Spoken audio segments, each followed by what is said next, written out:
श्री शिवाय नमस्तुभ्यम।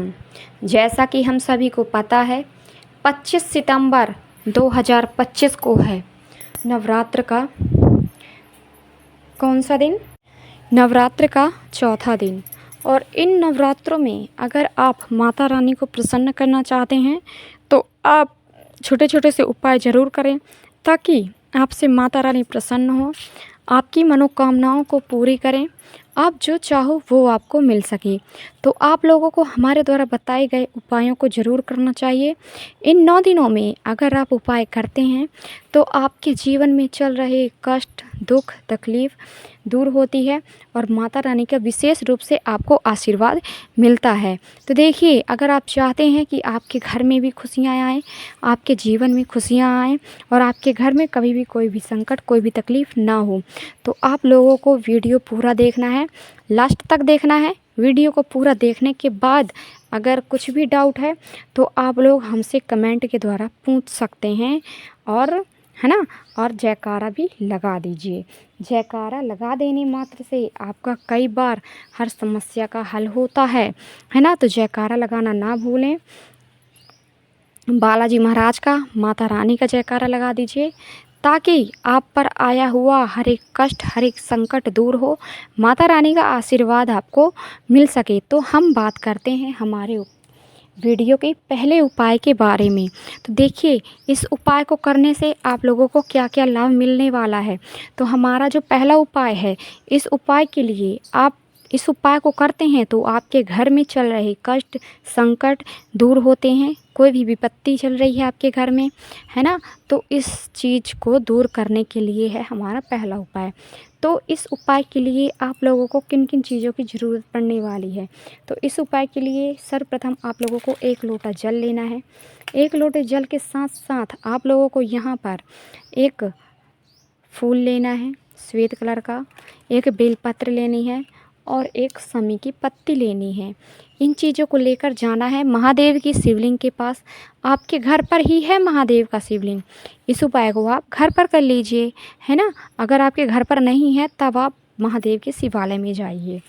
तो करना क्या है, सबसे पहले जो आपने श्वेत कलर का फूल, एक बेलपत्र और एक ली है समी की पत्ती, इन तीनों चीज़ों को अर्पित करना है महादेव की प्रिय पुत्री माता अशोक सुंदरी के स्थान पर, है ना। आपको अपने कष्ट, संकट कहते हुए माता अशोक सुंदरी से प्रार्थना करते हुए ये तीनों चीज़ें अर्पित कर देना है। और बाद में 1 लोटा जल आपको महादेव की शिवलिंग के ऊपर अर्पित करना है। महादेव की शिवलिंग के ऊपर अर्पित कर रहे होंगे जल, तब आपको नीलकंठेश्वर महादेव का नाम स्मरण करना है और 1 लोटा जल आपको अर्पित कर देना है महादेव के ऊपर। तो ये हमारा पहला उपाय बहुत ही ज़्यादा चमत्कारी है, बहुत ही ज़्यादा अचूक है। इस उपाय को करने मात्र से आपकी सभी समस्याओं का हल होगा, क्योंकि भोलेनाथ बहुत ही प्रिय हैं और भोलेनाथ की प्रिय पुत्री हैं माता अशोक सुंदरी।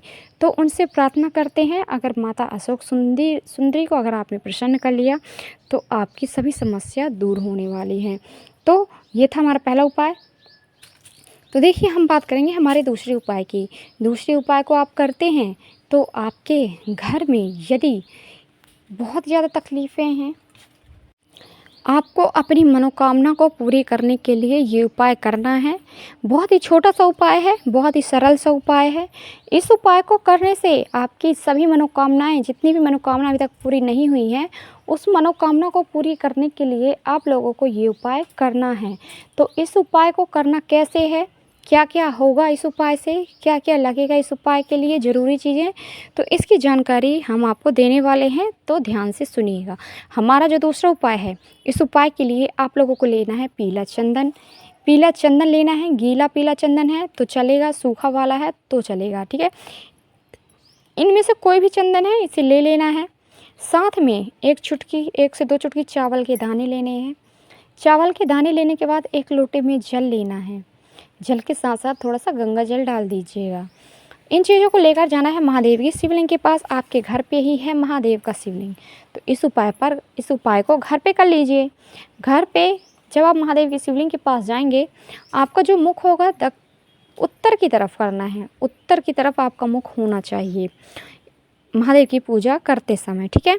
तो सबसे पहले आपके पास जो पीला चंदन है, यदि गीला वाला है तो डायरेक्ट ले लीजिए, या कि सूखा वाला पीला चंदन है तो उसका पेस्ट तैयार कर लीजिए। अब इस पीले चंदन के पेस्ट को आपको कहाँ पे अर्पित करना है?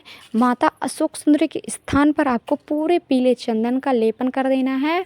और इसी लेप के अंदर पीले चंदन के ऊपर आपने जो 1 से 2 चुटकी चावल के दाने लिए हैं, उन चावल के दानों को अर्पित कर देना है। और जब आप चावल के दाने अर्पित कर रहे होंगे तो कुंदक कुंदकेश्वर महादेव का नाम स्मरण करना है, साथ में माता अशोक सुंदरी से प्रार्थना भी करना है। और लास्ट में 1 लोटा जल आपको यहाँ पर एक बेलपत्र भी लेनी है। एक बेलपत्र अर्पित करके महादेव को 1 लोटा जल आपको अर्पित करना है, नीलकंठेश्वर महादेव का नाम स्मरण करते हुए। ये जो दूसरा उपाय है, इस उपाय को करते हैं और साथ में मनोकामना भी कहते हैं महादेव से, तो आपकी मनोकामना जल्दी पूरी होती है। तो इस उपाय को आप लोगों को ज़रूर करना है। साथ ही साथ वीडियो को लाइक करना है, चैनल को सब्सक्राइब करके जाना है, बेल आइकन को प्रेस कर दीजिएगा ताकि हमारी वीडियो की नोटिफिकेशन सबसे पहले आप सभी को मिल पाए और आप हमारी वीडियो का लाभ उठा पाओ। तो ये था हमारा दूसरा उपाय। अब हम बात करेंगे हमारे तीसरे उपाय की। हमारा जो तीसरा उपाय है, इस उपाय को करने के लिए किन किन चीज़ों की ज़रूरत पड़ने वाली है, क्या क्या चाहिए और क्या होगा इस तीसरे उपाय से। देखिए, हमारा जो तीसरा उपाय है, इस तीसरे उपाय से अगर आपके घर में ऐसा कोई व्यक्ति है जो बीमार पड़ता रहता है लगातार और उसकी बीमारियां जो हैं ठीक होने का नाम नहीं ले रही हैं, कोई ऐसा व्यक्ति है बहुत ही ज़्यादा चिड़चिड़ापन है, उस व्यक्ति में बहुत ज़्यादा लड़ाई झगड़े करता है, क्लेश करता है, तो उस व्यक्ति के लिए ये उपाय करना है। तो करना क्या है, 1 लोटा जल लेना है, उसके अंदर गंगा जल डालना है थोड़ा सा, और उसी लोटे के जल के अंदर आप लोगों को शहद डालना है और इस लोटे को उस व्यक्ति के ऊपर से घुमाना है 7 बार। जो व्यक्ति आपके घर में बीमार है, क्लेश करता है, कलह करता है, तो उस व्यक्ति के ऊपर से क्लॉकवाइज जिस दिशा में घड़ी घूमती है उस दिशा में आपको 7 बार घुमा लेना है और इस लोटे को लेकर अपने पूरे घर में घूम लेना है, चारों दिशाओं में, हर एक रूमों में। और इस लोटे को लेकर जाना है महादेव की शिवलिंग के पास जाना है। करना क्या है, सर्वप्रथम जब आप महादेव की शिवलिंग के पास जाएंगे तो आप लोगों को यहाँ पर इस जल को अर्पित करना है महादेव की शिवलिंग के ऊपर, उस व्यक्ति का नाम और गोत्र बोलते हुए, जो व्यक्ति आपके घर में बीमार है, जिस व्यक्ति के लिए आप ये उपाय कर रहे हो, तो अर्पित करेंगे और कुंदक रूप कुंदकेश्वर महादेव का नाम स्मरण करते जाएंगे और ये जल अर्पित कर देंगे। इस उपाय को करने से आपके घर में वो व्यक्ति जो बीमार है वो व्यक्ति ठीक होता है, उसकी सभी बीमारियां ठीक होती हैं और उसका स्वास्थ्य बहुत जल्दी ठीक होगा। इस उपाय को करते हैं तो आपके घर के क्लेश दूर होते हैं, क्योंकि जो व्यक्ति बहुत ज़्यादा क्लेश करता है उसके लिए उपाय आपने किया है तो वो व्यक्ति बहुत जल्दी ठीक होने वाला है। तो ये था हमारा तीसरा उपाय। आई होप आप सभी लोगों को समझ में आया होगा। फिर भी अगर कुछ भी डाउट है तो आप लोग कमेंट की सहायता से पूछ सकते हैं। तो हम बात करेंगे इस वीडियो के लास्ट और चौथे उपाय के बारे में। हमारा जो चौथा उपाय है ये बहुत ज़्यादा चमत्कारी होने वाला है, क्योंकि इस उपाय को आपको अपने घर पर ही करना है और इस उपाय को करने से आपके घर के सारी निगेटिव एनर्जी दूर होने वाली है, नज़र दोष बाधा दूर होने वाली है, बुरी शक्तियाँ दूर होने वाली हैं और पॉजिटिविटी का वास होने वाला है आपके घर में, क्योंकि ये बहुत ज़्यादा चमत्कारी उपाय साबित होने वाला है। तो इस उपाय के लिए किन किन चीज़ों की ज़रूरत पड़ने वाली है यहाँ पर, तो देखिए हम आपको बता दें कि इस उपाय के लिए आप लोगों को यहाँ पर लेना है लौंग। कितनी लौंग लेनी है, 5 लौंग लेनी है। साथ में आप लोगों को 5 ही लेना है कपूर। क्या लेना है, 5 लौंग और 5 कपूर। इन चीज़ों को लेकर आप लोगों को एक चीज़ और लेनी है, एक दिया मिट्टी का या फिर एक बर्तन ले लीजिए, प्लेट, और इन चीज़ों को लेकर जाना है अपने घर के मंदिर में। माता रानी की प्रतिमा है, मूर्ति है, उनके सामने बैठ जाना है, उनसे प्रार्थना करनी है और सर्वप्रथम माता रानी को एक दीपक घी का प्रज्वलित करना है, लंबी बाती वाला। इसके बाद जो आपने लौंग ली हैं, लौंग को सीधे हाथ पे रखेंगे। आपको अपनी मनोकामना बोलनी है, माता रानी का आह्वान करना है, उनका स्मरण करना है और इन लौंगों को अर्पित कर देना है।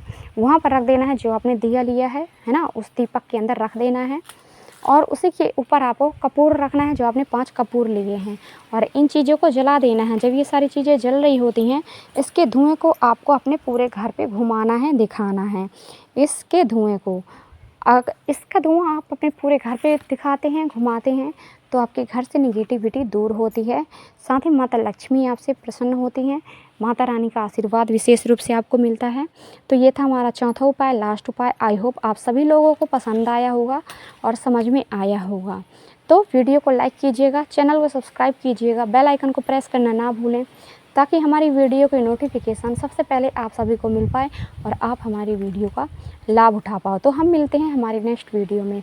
हर हर महादेव, जय शिव शंभू, जय हो भोलेनाथ की, जय हो माँ लक्ष्मी की।